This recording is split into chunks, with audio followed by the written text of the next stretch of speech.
India's fifth largest river जिसका origin Madhya Pradesh के एक डिस्ट्रिक्ट अनूपपुर के अमरकंटक से हमें देखने को मिलता है। ये रिवर मध्य प्रदेश की सबसे लार्जेस्ट और इंडिया की फिफ्थ लार्जेस्ट रिवर के रूप में सामने निकल के आती है, जिसको मध्य प्रदेश की लाइफलाइन भी कहा जाता है। हम आज की इस वीडियो में बात करने वाले हैं रिवर नर्मदा के बारे में।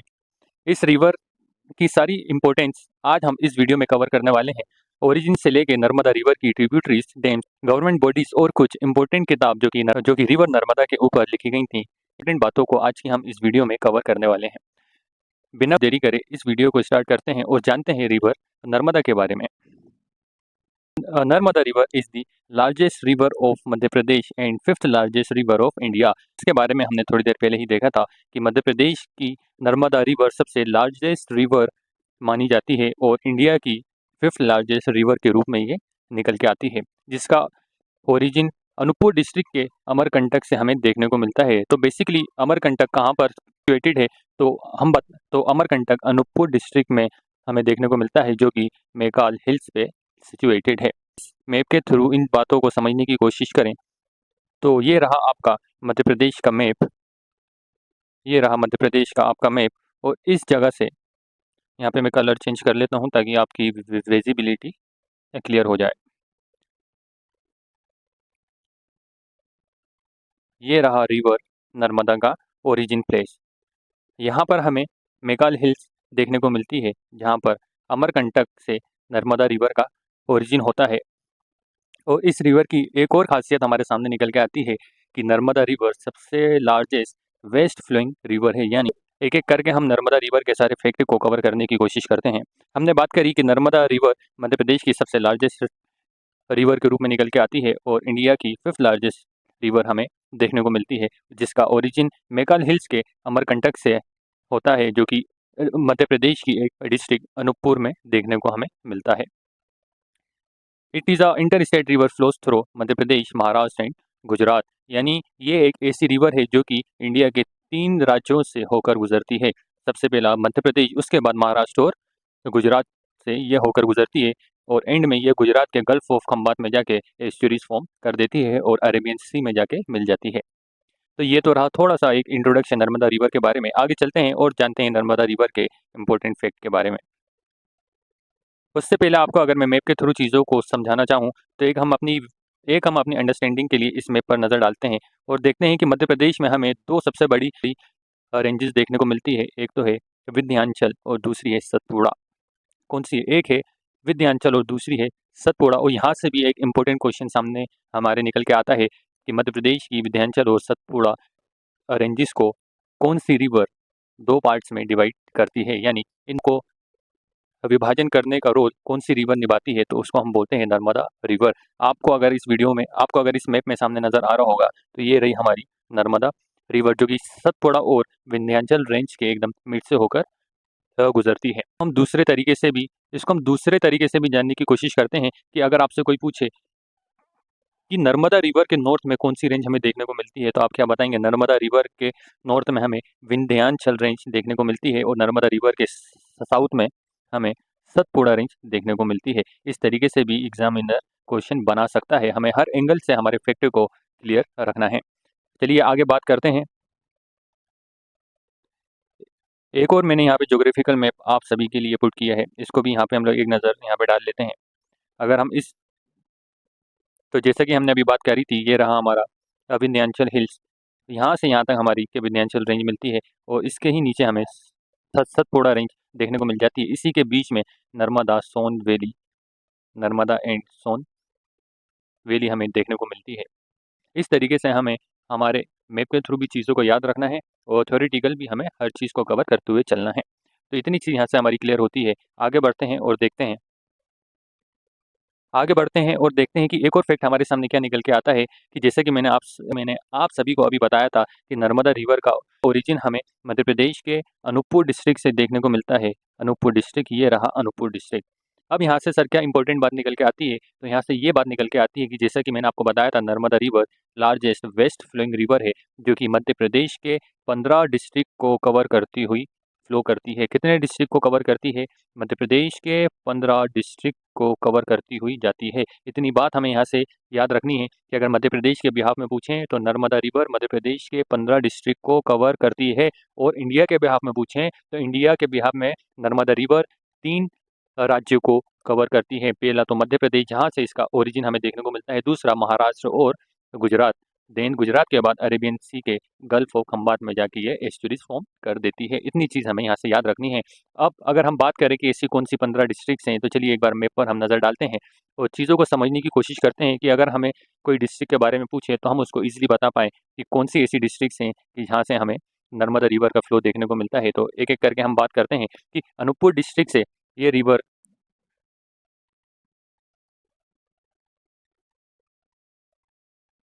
अनूपपुर डिस्ट्रिक्ट से इस रिवर का अनूपपुर डिस्ट्रिक्ट से हमें नर्मदा रिवर का ओरिजिन देखने को मिलता है। उसके बाद जब ये अपने वेस्ट डायरेक्शन में मूव करती है तो नर्मदा रिवर अनूपपुर से जब अनूपपुर से जब निकलती है, अनूपपुर डिस्ट्रिक्ट से इसका ओरिजिन होता है और ये अपने वेस्ट डायरेक्शन की ओर मूव करती है। तो सबसे पहले सामने आता है डिंडोरी डिस्ट्रिक्ट। डिंडोरी के बाद हमें देखने को मिलता है मंडला, देन जबलपुर, उसके बाद नरसिंहपुर, रायसेन, होशंगाबाद, जिसको आज हम नर्मदापुरम के नाम से जानते हैं, सीहोर, हरदा, देवास, खंडवा, खरगोन, धार, बड़वानी, अलीराजपुर, और यहाँ से होते हुए ये महाराष्ट्र की कुछ डिस्ट्रिक्ट से होते हुए गुजरात में इंटर हो जाती है। तो ये चीज़ें हमको हमारे मैप के थ्रू क्लियर होना चाहिए कि नर्मदा रिवर अनूपपुर डिस्ट्रिक्ट से ओरिजिन होकर मध्य प्रदेश के कितने राज्यों से होकर गुजरती है। तो 15 राज्यों से होकर गुजरती है, और कौन कौन से वो डिस्ट्रिक्ट हैं जहाँ से हमें, और कौन कौन से वो 15 जिले हैं जहाँ से हमें नर्मदा रिवर का फ्लो देखने को मिलता है। तो हमने बात करी अनूपपुर, डिंडोरी, जबलपुर, देन उसके बाद नरसिंहपुर में इंटर होकर रायसेन, नर्मदापुरम, सीहोर, देवास, खंडवा, खरगोन, धार, बड़वानी, अलीराजपुर, और महाराष्ट्र से होते हुए ये गुजरात स्टेट में इंटर कर जाती है। तो यहाँ से आप सभी को इतनी बात समझ में आई हो तो हम लोग आगे बढ़ते हैं और जानते हैं नर्मदा रिवर के कुछ और इम्पोर्टेंट फैक्ट के बारे में। जैसा कि हम लोग ने अभी ही बात करी थी, it is a largest west flowing river of India which flow through the rift valley and join Arabian sea near gulf of Khambhat. Arabian sea में जाके नर्मदा रिवर मिल जाती है और ये एस्चुरीज फॉर्म करती है। अब एस्चुरीज और डेल्टा में क्या डिफरेंस है वो हम आगे देखने वाले हैं। इससे पहले हमें यहाँ एक चीज़ को समझना है कि रिफ्ट वैली क्या होती है। तो चलिए पीछे चलते हैं और देखते हैं। जैसा कि मैंने इस मैप में आपको बताया था कि दो रेंजेस हमें यहाँ से देखने को मिलती हैं, एक है विंध्याचल रेंज, दूसरी है सतपुड़ा रेंज। इसी के बीच का जो रास्ता होता है, जो रिवर अपने फ्लो के थ्रू फॉर्म करती है, उसी को हम क्या बोलते हैं, रिफ्ट वैली। यानी दो पहाड़ों के बीच के रास्ते को क्या कहा जाता है, रिफ्ट वैली कहा जाता है। तो इसी रिफ्ट वैली से निकल के नर्मदा रिवर फ्लो करती है। इतनी चीज़ें हमें यहाँ से याद रखनी है। आगे चलते हैं और बात करते हैं नर्मदा रिवर की लेंथ के ऊपर कि आप बताइए नर्मदा रिवर की कितनी लेंथ है। तो नर्मदा रिवर की टोटल लेंथ हमें 1312 किलोमीटर देखने को मिलती है। ये बात हो रही है टोटल लेंथ के, यानी अनूपपुर डिस्ट्रिक्ट से ओरिजिन करके अरेबियन सी के गल्फ ऑफ खंबात में जब वो एस्चुरीज फॉर्म करती है, यहाँ तक की लेंथ उसकी कितनी मानी जाती है, 1312 किलोमीटर मानी जाती है। और अगर बात करें कि मध्य प्रदेश के अंदर कितनी लेंथ है, यानी मध्य प्रदेश के अंदर जब नर्मदा रिवर फ्लो करती है तो उसकी कितनी लेंथ है, तो हमें 1077 किलोमीटर ओनली मध्य प्रदेश में देखने को मिलती है। यहाँ से एक बात तो क्लियर होती है कि सबसे ज़्यादा कंसंट्रेशन नर्मदा रिवर का हमें मध्य प्रदेश स्टेट में देखने को मिलता है। यहाँ से ये दो चीज़ें आई होप आप सभी को क्लियर हो चुकी होंगी। आगे चलते हैं और बात करते हैं हम डेल्टा और एस्चुरीज के बारे में। उससे पहले यहाँ पे एक मैप शो किया है और यहाँ पे जिसमें दिखाया गया है गल्फ ऑफ खंबात, जहाँ पर नर्मदा रिवर एस्चुरीज फॉर्म करती है। यहाँ से नर्मदा रिवर का फ्लो होता है और इस जगह पे आके नर्मदा रिवर एस्चुरीज फॉर्म कर देती है। इस जगह को क्या बोलते हैं, गल्फ ऑफ खंबात बोला जाता है, जो कि अरेबियन सी में हमें देखने को मिलता है। But Narmada river opposite direction में फ्लो करती है और अरेबियन सी के गल्फ ऑफ खंबात में जाके एस्चुरीज फॉर्म करती है। तो बस जिस भी बच्चों को यहाँ पे अगर डेल्टा और एस्चुरीज के बारे में कुछ कन्फ्यूजन्स होती हैं, तो यहाँ पे मैंने कुछ चीज़ों को मेंशन किया है। आप यहाँ पे इस वीडियो में इसका स्क्रीनशॉट ले सकते हैं और एक एक करके इन चीज़ों को पढ़ सकते हैं कि क्या डेल्टा और एस्चुरीज में हमें डिफरेंस देखने को मिलता है। आगे चलते हैं और बात करते हैं नर्मदा रिवर की ट्रिब्यूटरीज के बारे में। नर्मदा रिवर की हम जब भी ट्रिब्यूटरीज के बारे में बात करते हैं तो हमें टोटल नर्मदा रिवर की 41 ट्रिब्यूटरीज देखने को मिलती हैं। ट्रिब्यूटरीज को बोला जाता है सहायक नदियाँ। कि एक मेन जो रिवर होती है जब वो अपने पाथ पे फ्लो करती है तो उसी रिवर में जब छोटी छोटी रिवर आके मिलती हैं तो उन्हीं को हम बोलते हैं सहायक नदियाँ यानी ट्रिब्यूटरीज। अगर हम नर्मदा रिवर के बारे में बात करते हैं तो हमें टोटल 41 ट्रिब्यूटरीज देखने को मिलती हैं, जिनमें से लेफ्ट बैंक 22 रिवर्स और राइट बैंक 19 रिवर्स देखने को मिलती हैं। अब यहाँ पे मैं एक फैक्ट आपका क्लियर करता हूँ कि लेफ्ट बैंक और राइट बैंक रिवर्स क्या होती हैं। तो चलिए इस मैप के ऊपर हम लोग ध्यान देते हैं और देखते हैं कि ये रही आपकी नर्मदा रिवर जो कि यहाँ से फ्लो कर रही है। ठीक है, इसका कलर मैं अगर चेंज करूँ तो ये रही नर्मदा रिवर। अब इस नर्मदा रिवर में हमें क्या देखने को मिल रहा है कि सर कुछ रिवर यहाँ से आके नर्मदा में ज्वाइन हो रही हैं इधर से आके, और कुछ रिवर इस डायरेक्शन से आके नर्मदा रिवर में ज्वाइन हो रही है। अब सबसे पहले हमें क्या देखना है कि नर्मदा रिवर का मूवमेंट यानी फ्लो किस डायरेक्शन में मूव कर रहा है। ओरिजिन नर्मदा रिवर का यहाँ से होता है अमरकंटक अनूपपुर डिस्ट्रिक्ट से, और एस्चुरीज कहाँ फॉर्म होती है, कहाँ जाके इस रिवर की एंडिंग होती है तो गल्फ ऑफ खंबात में होती है, यानी वेस्टर्न डायरेक्शन में हमें नर्मदा रिवर का फ्लो देखने को मिलता है। तो हमें लेफ्ट और राइट साइड हमेशा किस तरीके से कंसीडर करना है कि किसी भी रिवर का फ्लो किसी डायरेक्शन में होता है तो हमें देखना है उसका फेस डायरेक्शन क्या है, कि यहाँ से ओरिजिन हुआ और इस डायरेक्शन में मूव किया तो फेस डायरेक्शन क्या हो गया, ये उसका फेस डायरेक्शन हो गया। तो राइट हैंड साइड क्या होगा नर्मदा रिवर का, राइट हैंड साइड हम इसको बोलेंगे और हम लेफ्ट हैंड साइड इसको बोलेंगे। दूसरे अगर एग्जांपल्स मैं आपको समझाऊं तो मान लीजिए ये कोई एक रिवर है और ये नॉर्थ साइड में मूव कर रही है, नॉर्थ साइड में फ्लो करती है, तो इसका फेस डायरेक्शन क्या है, नॉर्थ है। तो हम इसका राइट और लेफ्ट साइड को कैसे कंसिडर करेंगे, हम देखेंगे कि इसका फेस साइड नॉर्थ है तो इसका राइट साइड, ईस्टर्न साइड इसका क्या हो जाएगा राइट, और वेस्टर्न साइड क्या हो जाएगा लेफ्ट। इसी तरह अगर कोई रिवर नॉर्थ से साउथ की ओर फ्लो करती है तो इस रिवर का राइट साइड हो जाएगा वेस्ट और ईस्ट साइड हो जाएगा लेफ्ट। इस तरीके से हम कंसिडर करते हैं कि राइट बैंक रिवर कौन सी है और लेफ्ट बैंक रिवर कौन सी है। आई होप इतनी बात आप सभी को समझ में आई हो। तो हम चलते हैं इसकी ट्रिब्यूटरीज के बारे में, कि जैसे कि हमने बात करी कि ये रही हमारी नर्मदा रिवर और कुछ उसकी लेफ्ट बैंक ट्रिब्यूटरीज हैं और कुछ राइट बैंक ट्रिब्यूटरीज हैं, और टोटल 41 ट्रिब्यूटरीज हमें देखने को मिलती हैं। कितनी ट्रिब्यूटरीज देखने को मिलती हैं, तो हमें 41 ट्रिब्यूटरीज देखने को मिलती हैं, जिसमें से 19 ट्रिब्यूटरीज राइट साइड से आके नर्मदा रिवर को ज्वाइन करती हैं और 22 ट्रिब्यूटरीज लेफ्ट साइड से आकर नर्मदा रिवर को ज्वाइन करती हैं। टोटल हमें 41 ट्रिब्यूटरीज देखने को मिल जाती है। तो आगे चलते हैं और देखते हैं नर्मदा रिवर की कौन कौन सी इंपॉर्टेंट ट्रिब्यूटरीज हमें देखने को मिलती है।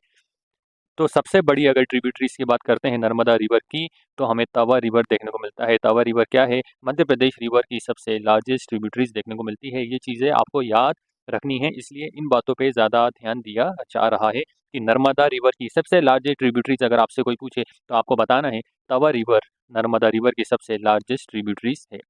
उसके बाद कुछ इंपॉर्टेंट जैसे कि हमने बात करी कि टोटल है 41 ट्रिब्यूटरीज, पर हमें कुछ इंपॉर्टेंट ट्रिब्यूटरीज के बारे में बात करनी है जिनका नाम आपके सामने मेंशन किया गया है। हिरन, गंजल, शक्कर, लोहार, बरगी, शेर, हथनी, कोलार, मान, मटियार और एक्सेट्रा। ये कुछ इंपॉर्टेंट इनकी ट्रिब्यूटरीज थी जिसके बारे में हमने यहाँ पर बात कर ली है। हमें याद क्या रखना है कि टोटल 41 ट्रिब्यूटरीज हैं, जिसमें से हमें लेफ्ट बैंक 22 ट्रिब्यूटरीज देखने को मिलती हैं और राइट बैंक 19 ट्रिब्यूटरीज हमें देखने को मिलती हैं, जिसमें से सबसे बड़ी तवा रिवर मानी जाती है। सबसे लार्जेस्ट ट्रिब्यूटरीज की हम बात करेंगे तो हमें नर्मदा रिवर की तवा रिवर सबसे लार्जेस्ट ट्रिब्यूटरी के रूप में निकल के सामने आएगी। तो ये तो हो गई हमारी नर्मदा रिवर की ट्रिब्यूटरीज के बारे में बात। आगे चलते हैं और जैसा कि मैंने बताया था कि नर्मदा रिवर को मध्य प्रदेश की लाइफलाइन भी कहा जाता है और कई सारे इंपॉर्टेंट नाम से नर्मदा रिवर को जाना जाता है, जैसे कि मेकाल सुता, रेवा, Shivputri, Shankari, Namodos, river of pleasure, मगर वाहिनी। ये सारे इंपॉर्टेंट नाम हैं जो कि नर्मदा रिवर को दिए गए हैं। इन नामों से भी नर्मदा रिवर को जाना जाता है। नर्मदा रिवर के अदर नेम्स में ये सारे नाम कंसिडर किए जाते हैं। एक बार और हम इस चीज़ को रिपीट करते हैं कि life line of Madhya Pradesh में Kalsuta, Reva, Shivputri, Shankari, Namodos, river of pleasure and मगर वाहिनी। ये सारे नाम हमारे लिए इम्पोर्टेंट सामने निकल के आते हैं नर्मदा रिवर के बारे में। आगे अगर हम बात करेंगे तो अब हमें बात करनी है नर्मदा रिवर के कुछ इंपॉर्टेंट चीज़ों के बारे में। हमें देखने को मिलता है कपिल धारा, दुग्ध धारा वाटरफॉल, जो कि अनूपपुर डिस्ट्रिक्ट के अमरकंटक में ही हमें देखने को मिल जाता है। उसके बाद हम अगर आगे बढ़ते हैं तो जबलपुर के भेड़ाघाट में हमें धुआंधार देखने को मिलता है। उसी के बाद हम आगे चलें तो ओमकारेश्वर खरगोन में हमें मानधाता और सहस्त्रधारा वाटरफॉल देखने को मिलता है। इसी तरीके के कुछ डैम्स, वाटरफॉल्स, गवर्नमेंट बॉडीज और नर्मदा रिवर्स के ऊपर लिखी गई कुछ इम्पोर्टेंट किताब, जिनमें से कुछ नाम हमारे सामने निकल के आते हैं। सौंदर्य की नदी नर्मदा, जिसको अमृतलाल वेगर जी ने लिखा है। नर्मदा दी एटर्नल रिवर, विवाद विरोध और विकास की नर्मदा। ऐसे ही कुछ इम्पोर्टेंट किताब नर्मदा रिवर के ऊपर लिखी गई हैं। हमारी नेक्स्ट वीडियो में हम बात करेंगे नर्मदा रिवर्स पर बने हुए डैम्स, वाटरफॉल्स और गवर्नमेंट बॉडीज, नर्मदा रिवर पर लिखी गई बुक्स और उनके राइटर्स के बारे में। और एक और इम्पोर्टेंट चीज़ के बारे में हमें डिस्कशन करना है, वो है शिप्रा और नर्मदा इंटरलिंकिंग प्रोजेक्ट। इन सारी तमाम इम्पोर्टेंट चीज़ों के बारे में हम बात करेंगे हमारी नेक्स्ट वीडियो में। अगर आप सभी को ये वीडियो पसंद आई हो तो आप लोग कमेंट करके एक चीज़ का मुझे आंसर देंगे कि इन दी वैली ऑफ रिवर नर्मदा किस राइटर ने लिखी है। ये एक किताब का नाम है, क्या नाम है? इन दी वैली ऑफ रिवर नर्मदा। आपको कमेंट करके बताना है कि इन दी वैली ऑफ रिवर नर्मदा किस राइटर ने नर्मदा के ऊपर ये किताब लिखी है। तब तक हम आपके लिए लेकर आते हैं इसका दूसरा पार्ट, जिसमें हम सारे एंगल से नर्मदा रिवर के हर फैक्ट को कवर करने की कोशिश करेंगे और नेक्स्ट वीडियो में हम अपनी नर्मदा रिवर को पूरी तरीके से कंप्लीट कर लेंगे। अगर ये वीडियो आप सभी को पसंद आई हो तो इसको सब्सक्राइब और लाइक कर दीजिएगा। तो चलिए मिलते हैं आपसे नेक्स्ट वीडियो में।